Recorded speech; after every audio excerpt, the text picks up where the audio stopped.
Hey guys, welcome to my podcast, Unfiltered with TJ. It's TJ here because who else would it be?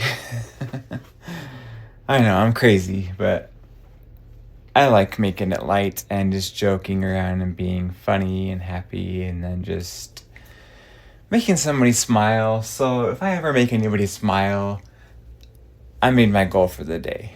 So, how's it going, everybody? Hope you guys had a great week. Just a couple of things as I get started here. Well, I debated on bringing up this topic because obviously I talk about everything on this podcast, and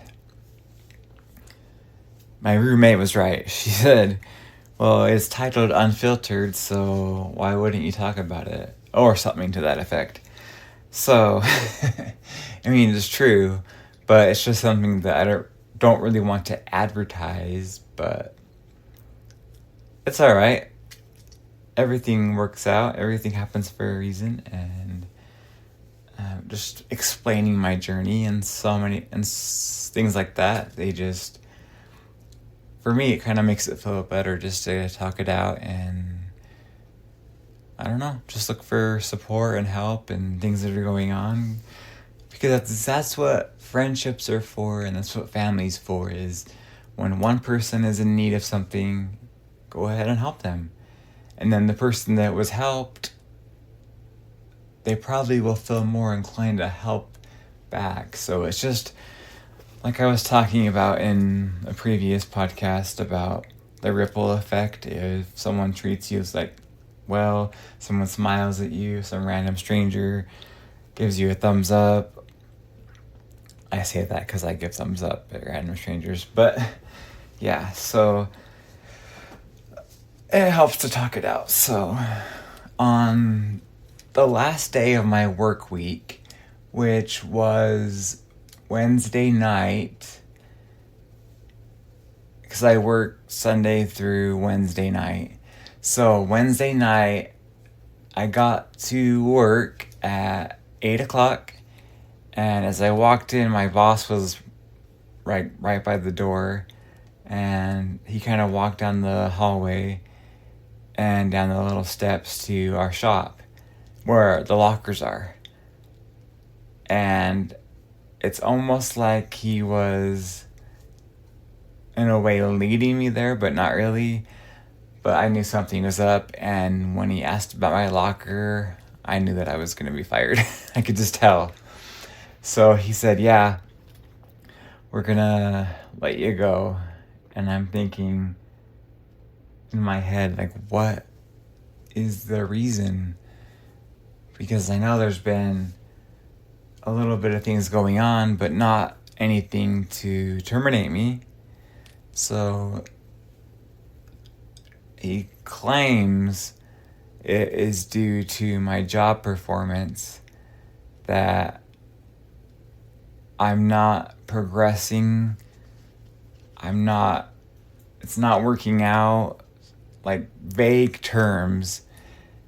And then he started talking about, like, for an example, my work truck, which, if you don't know or haven't seen pictures of it, it was a Ford F550, and on the bed it had a big stack of metal racks for our stencils and a paint pump and 2 55-gallon barrels of paint. So it was a pretty big truck and a lot of different parts on it. And he was saying that I've been having problems moving my truck to the proper spot when we're at a job site. And I'm thinking to myself, I've been driving this truck since March, and you're just barely bringing it up to me. And if that's the case, tell me and help me work it out, and we'll fix it. Because if it's the first time it's brought up to me, then that's not really like coaching somebody or helping somebody, just letting them go for one thing. But anyway, I told him that I absolutely disagreed with what he was saying, because he was never at our work sites throughout the night. I mean, he would check in now and then, or he would be with us for a little bit, but he wasn't with us every single hour of our shift.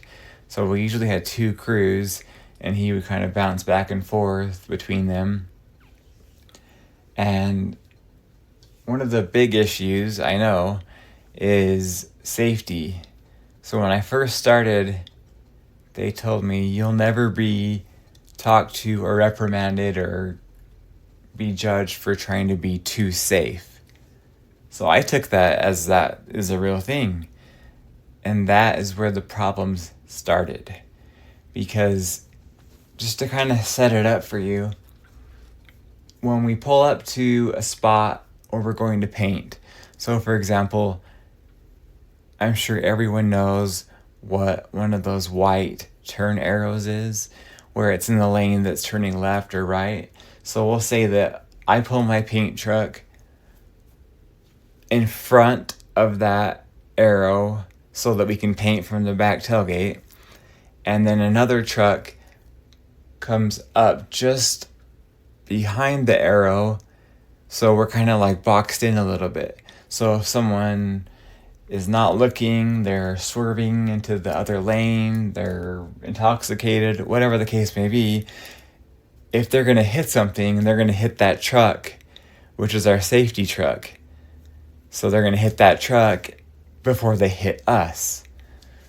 So sometimes they would just want to have stop the truck and just paint off the back with nothing behind us, so no protection from anything.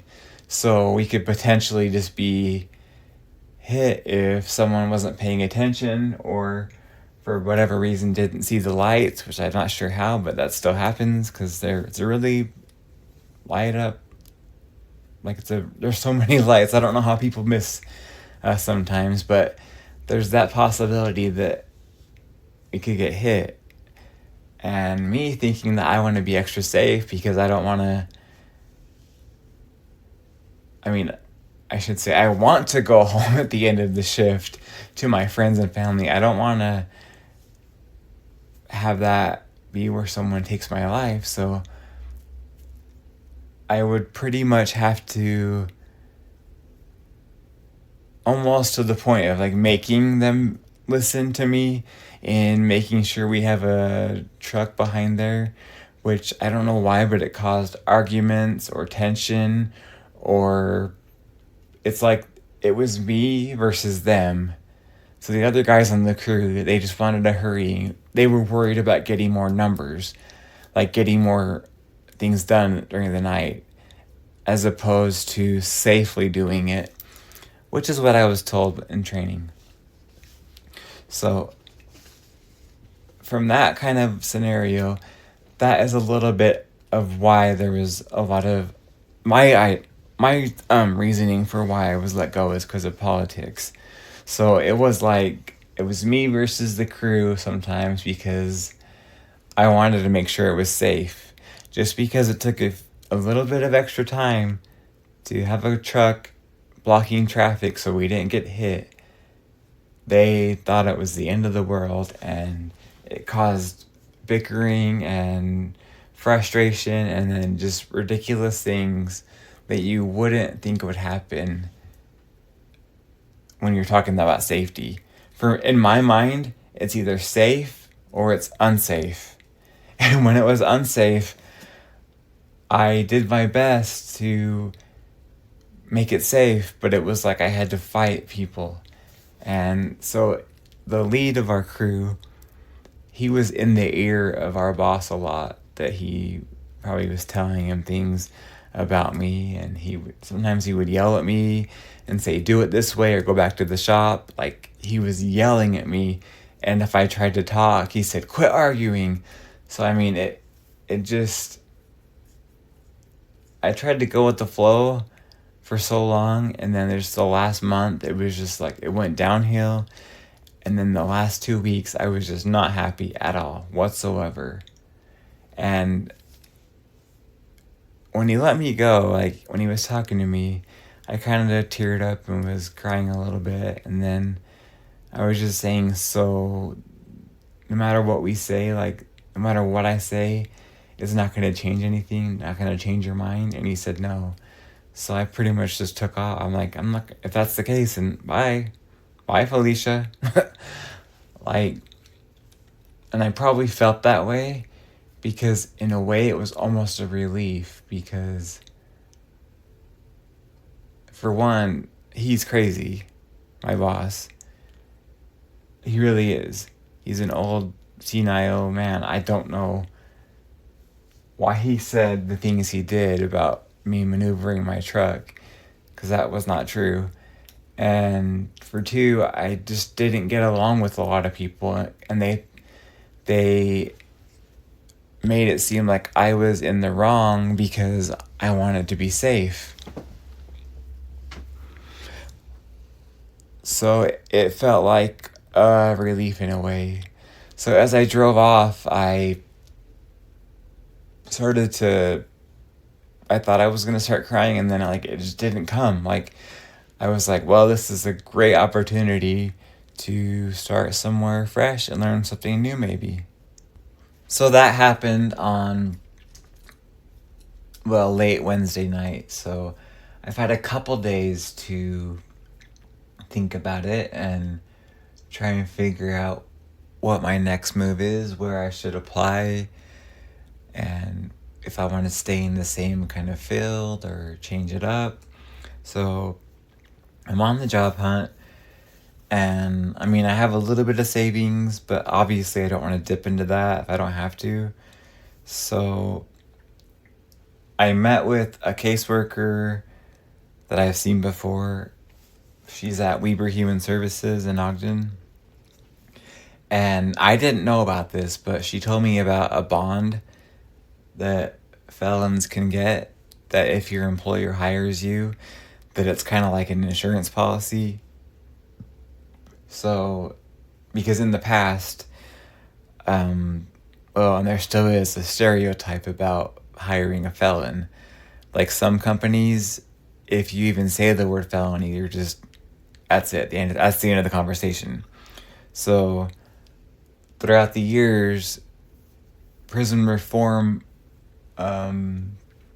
organizations have really stepped in and tried to change the way employers see felons, and they've even gone through the legislative procedures to bring certain things like this. She called it a bond. I'm not sure if that's exactly what it's called, but all I know is it's like an insurance policy that would be like almost like an incentive to an employer to hire somebody with a felon. Don't quote me on any of that information because I'm just barely learning it, and I'm not obviously a legal professional.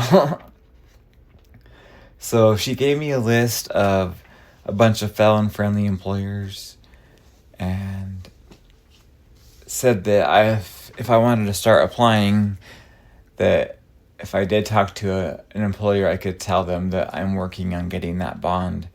And she said that some of them will be more open to consider you for a position. And obviously some won't, but that's all right. I've already known that since I was in prison. Thought about that for years when I got out, how the job search would be. But I essentially had a job lined up when I got out of prison, so this is kind of a lot different. So if anybody has any leads or ideas, suggestions, or knows anyone hiring that doesn't mind if they're a felon, or even if they wouldn't mind the bond for the felon program. I'm not sure what it's called, but it's like an insurance policy, so if you could let them know. I will put my email in the description of this episode, so if you could just reach out to me, let me know. I would really appreciate any feedback or any suggestions, because I just really want to keep the momentum that I've had since I got out of prison, because I haven't stopped. I've just kept the ball rolling, and I've been just doing so great, and I want to just keep going, keep moving forward, and keep just doing my best. So before I get into my question segment, I wanted to give an update on my divorce. I don't believe I've even talked about any of the details. No, I haven't. I think I just mentioned that I'm in the process of doing a divorce, but let me get into some details, because I always get asked that question, like, what's going on with the divorce?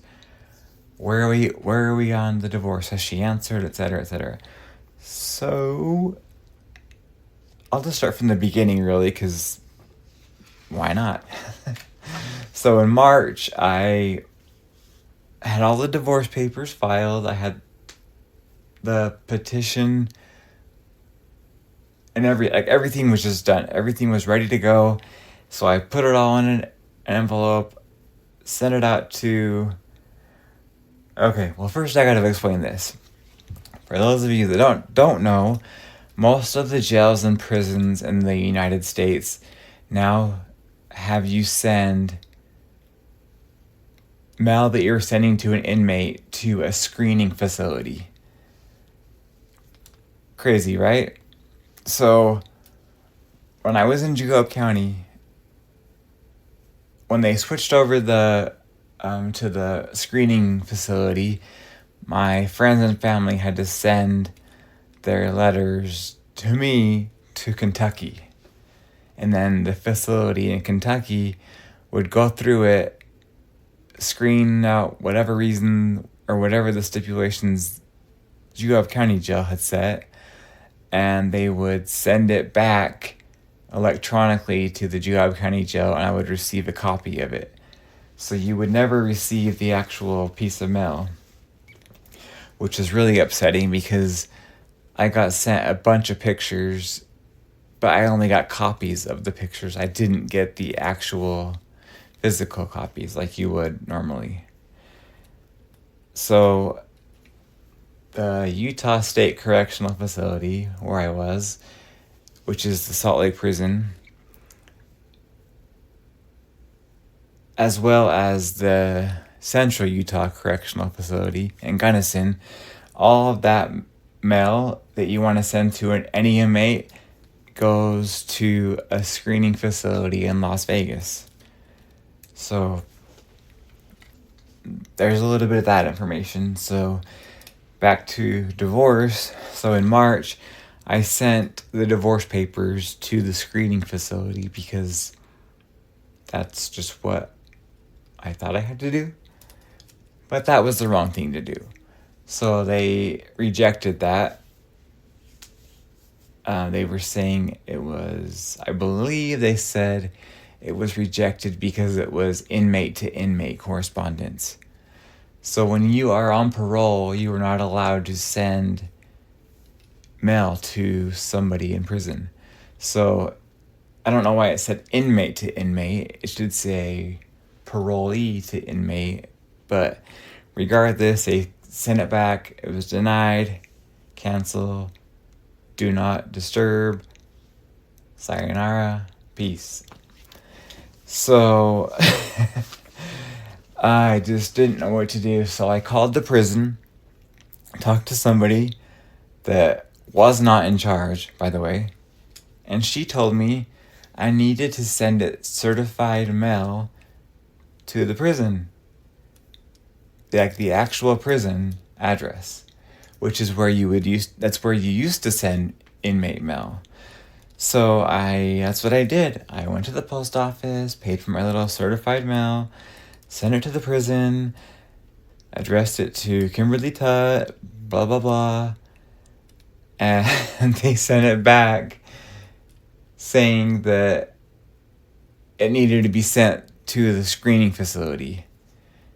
So I'm thinking, they just told me to send it to the prison, and now they're telling me to send it to the screening facility, and when I send it to the screening facility, they say denied. So what am I supposed to do? So I think it was a month out. I was just stressed out. I didn't know what to do. So I finally just called the prison and I asked for somebody in charge as far as like mail. Because obviously the first person I talked to, they didn't understand or they didn't know what was going on. So I finally got a hold of the mail manager at the prison, and she told me they do accept legal mail. So whoever told me to just send it to the prison address, they were half correct, but it needed to be marked that it needed to go to the mail manager because she is responsible for serving legal mail, apparently. So I sent it certified mail again, went down to the post office, sent it out again. Now here we are, the third time sending it out, the third month in a row, trying to send out divorce papers. And she said to address it to her specifically. So it did get to her, and I just waited a couple weeks, and I'm like, hey, it didn't come back. So I wonder if they got it. I hope they got it. Is she gonna reply? Is she, when I say she, I mean Kimberly. Is Kimberly gonna reply? So anyway, I call and I say, did you receive the divorce papers and what is the status of it? She said, yes, I received them. And yes, I remember you calling, because I think she didn't remember for a minute. Can't remember. That was clear back in May. Anyway, she told me she personally delivered them to her in her section. So, check. Mail was sent, or I should say the paperwork, the petition for the divorce was all sent and received by her. So after I found out that she received it, I was just waiting to see if she would reply, if she would answer the petition. Didn't hear anything for a while. Didn't really know how long it would be till you could just file like a default judgment for it. So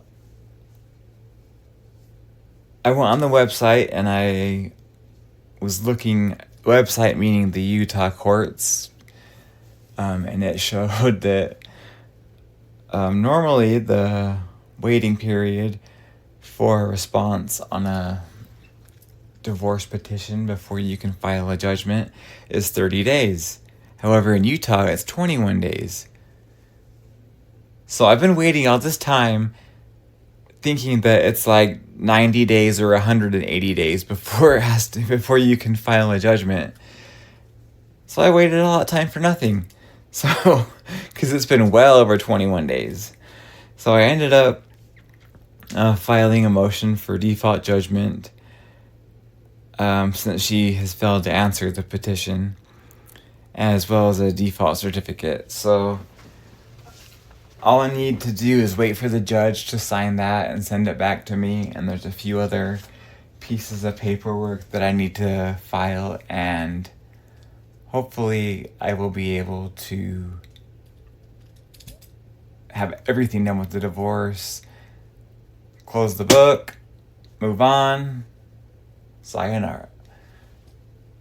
Well, I pretty much have already closed the book and I've said goodbye. This is just like the legal end, because I've already had this out of my life, because I don't want any part of her ever trying to control me, ever trying to tell me what to do, ever trying to make sure that things in my life are hell, because that's who she is. I don't know if that's who she is now, but that is definitely who she was. I'm just done with that part of my life. So, hoping to hear back from the judge, or that the judge has signed the default judgment, and we can just be done with this, and the divorce will be finalized. So hopefully in a few future episodes, I'll be able to tell you guys that it's finalized. But until then, just playing the waiting game, and that's okay, because I've been trying to do this since March. It's alright. If I really want something, I know that I will just get it done. So, moving on. So, back to the question segment. Let's see, I'm just going to do one question this week. While in prison, what was the scariest situation you've ever been in? And a short answer is I've been in a lot of scary situations. Trying to think of what is appropriate to share, because, oh man. Well, I will just talk about a general scary feeling, like overall, is having the charges that I have, because anything that involves a child in prison, what would you call it, in prison life, in prison culture, I'm not sure how you would exactly phrase it, but anything that involves a child or a sex offense is considered worse than murder. So if you're in there for child abuse, like I was, you're treated bad and given a bad rap, like worse than if someone committed murder. So a lot of times I was just scared, and a few times in fear for my life. But in Weaver County Jail, just shortly after I was arrested, I was in like their maximum security section, which is we only came out of our cells like 1 hour every other day, I think. But anyway, so there was only 1 or 2 people out in the section. Everybody else was locked in at a time. So when I was locked in, there was this one guy I know that would get the newspaper. So he got the newspaper, and my arrest and all the information was in there, my mugshot. So he knew why I was in there. Well, he knew what my charges were and what the police report said. He didn't know my side, obviously. And, well, he just felt like he needed to share it with other people. So a bunch of people found out why I was in there, and they would just verbally harass me through the door. Which, by the way, that's when you're in prison, that crap doesn't fly, because you're not supposed to talk crap, sorry. Trying to make sure doesn't have profanity. When you're trying to talk crap through the doors, that's not what you're supposed to do. That's like you're being a coward. Like if you're going to talk to somebody, it's going to be face to face with no glass between you or no door between you. But anyway, this guy was just, I don't know why, he had it out for me that every time I walked by his cell to go to the shower, he would tell me to kill myself, all sorts of things. And it was just like nerve-wracking, just like worried that people would keep finding out or something might happen if they got out. But luckily, I was with somebody that was in there for I was in a cell with somebody with similar charges. So it was just me and my cellie out one time. So there was no way somebody could put hands on us if they were locked in. So in a way, we were kind of safe. After 30 days, they move you to a less security risk section, and 2 cells go out at a time. So I just remember me and my cellie, we were like so worried about who else we were going to go out with. So if all the cells were full in that section, 4 people would go out at a time. And when I say go out, I mean their doors are open. They can walk around the section. They can go back in their house. They can do whatever. But I remember that both of us were like scared, thinking that what if somebody is against people with charges with children and they're gonna get us, or they're gonna do anything, they're gonna shank us or whatever.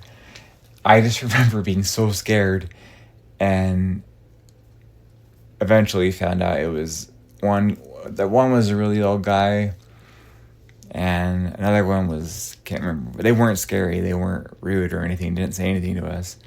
But I just remember we even wrote to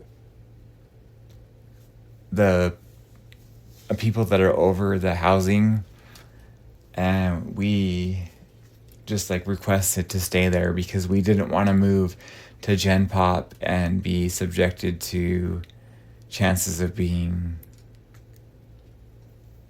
hurt or harassed or any number of things. So we both did that, and I'm glad we did, because at least we knew that we didn't have a chance to get stabbed or anything, or who knows what else. So, and then when I went from there to Draper, when the prison was in Draper, nobody found out because I was only there for a little bit of time. So I didn't have any reasons. If people did ask, I would say I was in there for assault. And that seemed to work. They didn't ask more questions. I was only there for just a little bit, and that was before they demolished it.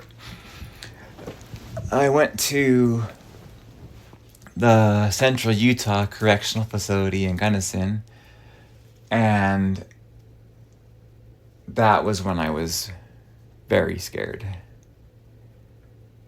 because the section I went to, the same guy from Weber County that got the newspaper and found out why I was in prison, or why I was arrested, lo and behold, he was in that section. What are the odds that someone that knew my exact charges and was the cause for harassment to me in Weber County, this is probably over 6 months ago, he was in that section that classification sent me to. So he decided to tell the natives in the section my charges. Now, the natives that were in the section, which were obviously the ones in charge of the natives, they were locked in their houses. So like they were not out in the day room. They were locked, probably for who knows what probably for disciplinary reasons, but they were locked in, thankfully. but they motioned me over there to go talk to them, and I went up to the little cuff port where they have a little opening in the door where they can put the handcuffs on you, or where they serve your tray through. But I went there and I was talking to him, and he said, "Are you native?" And I said, "Yeah, I'm Navajo." And he said, "Is that guy right? Are those really your charges?" And I said, "Yes." Because what was I going to say? No? Because he had read the newspaper, so he knew that was what I was arrested for. And obviously, if I'm in prison, that either I was found guilty or I pled guilty. So I couldn't say no. I mean, I could, but it wouldn't do anything. And he asked if it was bad, like meaning my charges or what happened. And I said, yeah, it was pretty bad. And just the look on his face, I'll never forget, like, how like, I felt so judged, and I didn't even know this person, and I should have came to prison and had other natives support me. But because of the charges, he told me I needed to get out. So who knows when they would have came out of their house to do whatever to me, or ask somebody else, or put a hit on me, or any number of things. So that is one of the times where I've felt the most fear for my life, is knowing that this brand new section I'm going to, and a brand new prison to me, I don't know anybody, they're threatening me. And it's because of my charges, and I need to get out. So I did what they call check-in. So I checked in, and they moved me to a section that was just right next to it, but it was separated. But when you check in, that means that you tell the cops that you can't live there for safety reasons, or for any other number of reasons, or people can check you in, meaning that they tell you to go and they like force you to go to the cops. So I wasn't physically forced, but I wasn't going to push back and tell them I wanted to stay. So from there, I went to the Juab County Jail, which is a very small jail in Nephi, and I'd never had any safety concerns there. It's probably because a lot of the guys there were sex offenders, so their charges were worse than mine in the eyes of prison logic, if that makes sense. I don't know if I'm using the right term, but a sex offender is looked down on more than I was, because I involved a child. So I was moved to Juab County Jail, and like I said, there was no issues because most of the guys had worse charges than mine. So when I was moved to the new prison in Salt Lake, I have a few things actually that I'm going to talk about, because there was a number of things that happened. So this first one was probably, I was there for probably a month when this happened. There was some sort of disagreement over, well, I wouldn't even say disagreement, some sort of argument over whose coffee one of my cellies was drinking. Or he was trying to get into my bunkie's storage box to get his coffee. However, he didn't realize it was mine, and somebody said something about, oh, you just grabbed the coffee? And he's like, yeah, it's his. And or someone said, no, it's his. Like, it was just a stupid argument over coffee.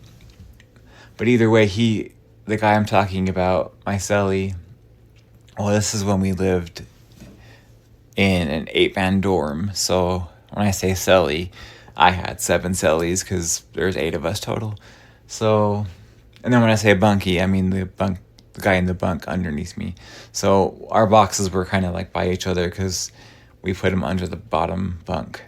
So anyway, I was like, I'm not dealing with this. I'm gonna go out of the dorm. So I did that, and all of a sudden I get smacked, and from behind me, smacked my ear and my neck, and I was like, what the heck? And I found out that he was mad because something about the coffee, and he was like trying to take it out on me, like I did something wrong. I don't even remember, like, I don't know why he even did it. I think it was some stupid reason. But anyway, so I didn't know what to do.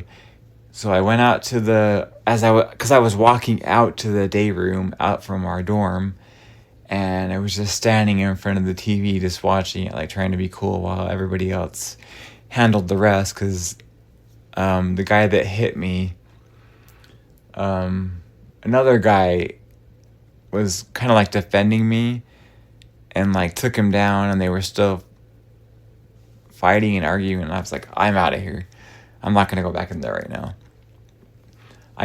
I was talking to some guy that was watching TV also, and I said, is there any blood on me?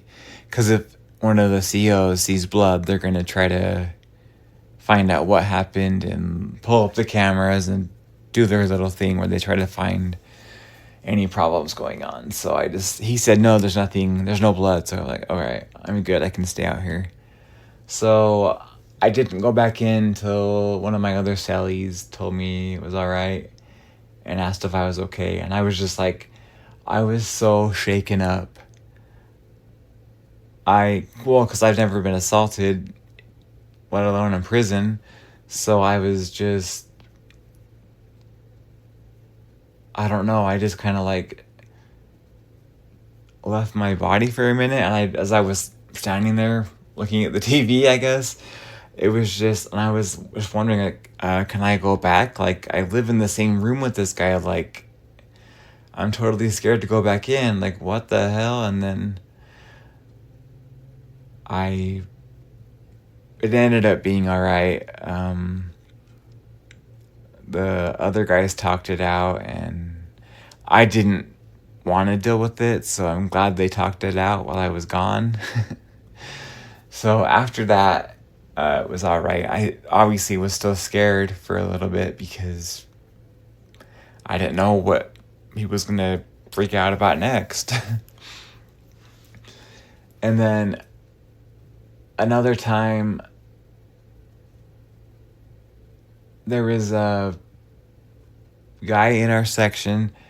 He was locked in his cell because he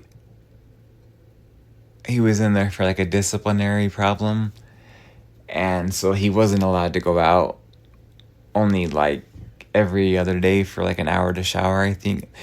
If you're locked in for disciplinary issues, they have a certain schedule that they still allow you to go out to use the shower and the phone for a little bit. But anyway, he had caused issues elsewhere, and this isn't like a scared for me, but I was scared for the guy because I just watched him beat the piss out of him. I've never really witnessed somebody getting punched over and over and over and over and over, and they're just more blood just coming and coming and coming, and I've never seen that before. And just to see it was just like surreal, because obviously you see things like that on TV or in the movies, but to see it in real life, it was just crazy. I didn't feel scared for myself, but it was just something crazy I saw. And The other time that I felt unsafe was, well, just I have to tell you everything, else it's not going to make sense. Um, in prison, there is alcohol and drugs. So this one involves an alcohol infused something. So anyway, everyone in our dorm was drunk. Yes, including myself. And yes, you can make alcohol in prison, and no, it's not in the toilet. Anyway, for some reason, because I'm a drinker. Everyone knows that if they know me. I love alcohol. So we had hooch, and I drank some, and I drank some more, and I drank some more, and more.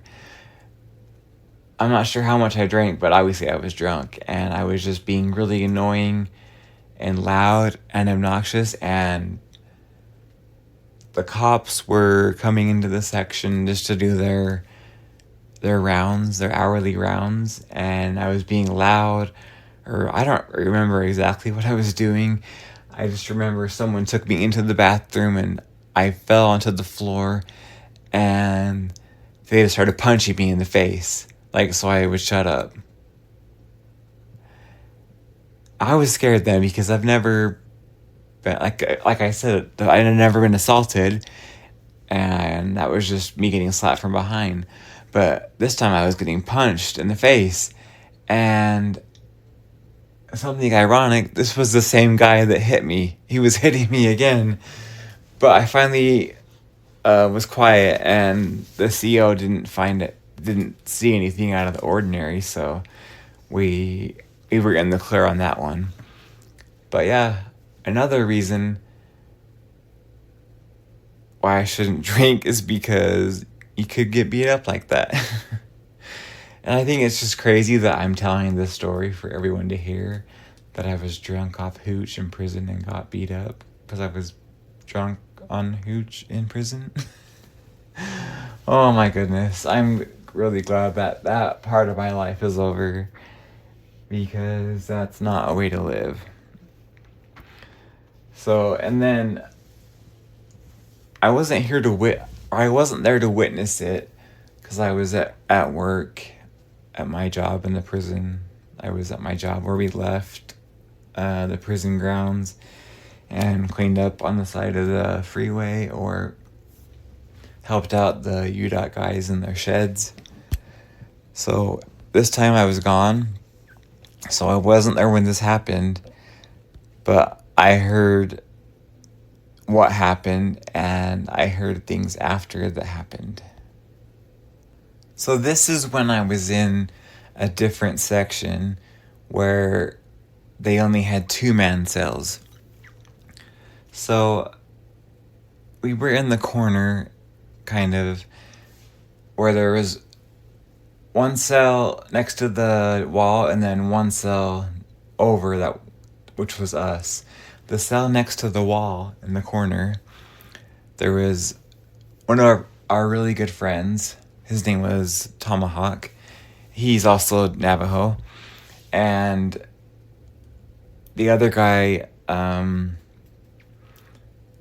I don't think he was native, but he came over to our house the day before this happened and just said, "Hey, what's up, guys? Are you doing all right? Do you guys need anything?" And we're like, "No, hey, what's up? How you doing? We're good." And so that was pretty much it. And so we didn't really see him the rest of the day. And then when I got back from work the next day,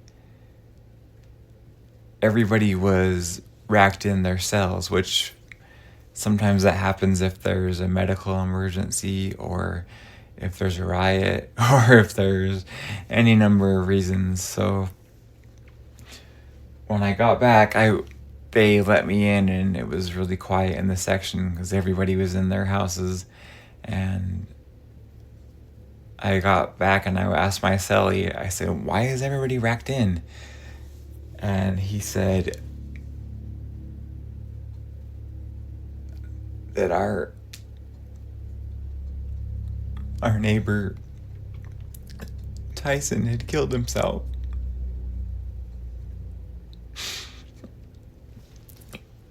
He had hung himself from the vent using a sheet. And just to know that the day before he was talking to us, asking us if we were all right. Like, what if I would have done something or been nicer or talked to him more about things if he would have not decided to do that? So that was kind of hard. Just know, I didn't really know him that well, but when you see the person the day before and they're just talking to you like nothing's wrong, and then they come over and then I just really feel bad, especially for our friend Tomahawk, because he's the one that found him. He had come back from the chow hall at lunch and he found him. And I can't think I don't know how I would react if I walked in to a cell and my cellie was just hanging. I don't know how I could deal with that. So when I got back, that had all happened and they had taken him away, and I just know that there's a reason that I went to work, because I don't think I could have handled seeing that. And all of the cells at the new prison, they all have glass. It's not like other facilities where you can't really see out. Like, it's just all glass. So just looking out off the top of my bunk, I would have saw everything. And my cellie said that he had been up there for a while, so he was already way gone, and they were just still trying to see if they could revive him. And he said there was just so many people, and it just felt really bad, because more like regret that maybe if I was more friendly to him, that I could have talked him into a better headspace. I'm not sure. But after that, we went in there and it just felt different. Like, knowing that there was a life taken in there. It just felt different after that. So while that's not scary, that's just one of the things that happens in prison. There's just so many people that they don't want to spend more years in there. They don't want to deal with withdrawal from drugs. They don't want to deal with going to trial, so they try to kill themselves. Like, that's like the only thing you can do to get out of there, other than just get through it like I did. So, rest in peace, Tyson. Oh, I didn't really mean to end my podcast on a sad topic, but that was just part of the question that was asked of me. So yeah, a lot of scary things happen when you're in prison. And one of the most scariest things that happened was for me for a while, being in Gen Pop, just hoping that nobody found out my charges, or I didn't run into that same guy that told everyone my charges. So I was always scared and on edge that people would find out, because a lot of people ask you what your charges are. And if you're in a certain section, they ask to see your paperwork so they can see why you're really there.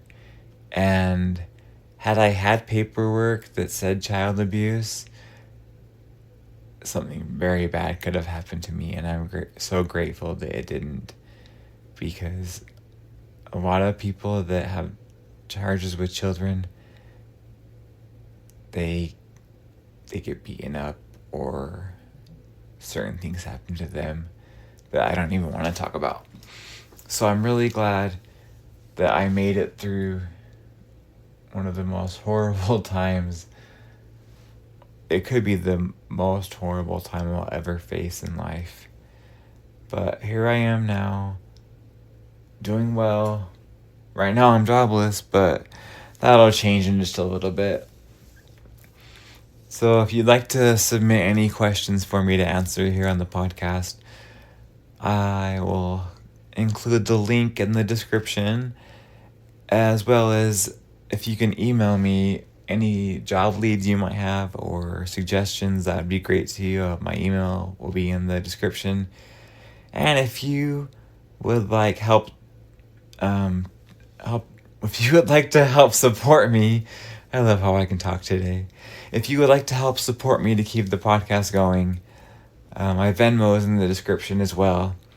It takes just a little bit of my time and money to keep this going, so that would mean a lot to me. And any extra funds will be donated to PCA Utah. And PCA, of course, stands for Prevent Child Abuse. So they're a great organization that obviously helps prevent child abuse, gives resources, and obviously that's something that means a lot to me because of the things that I went through and the things that my children went through. So thanks for listening. I really appreciate you guys, and I will see you next time.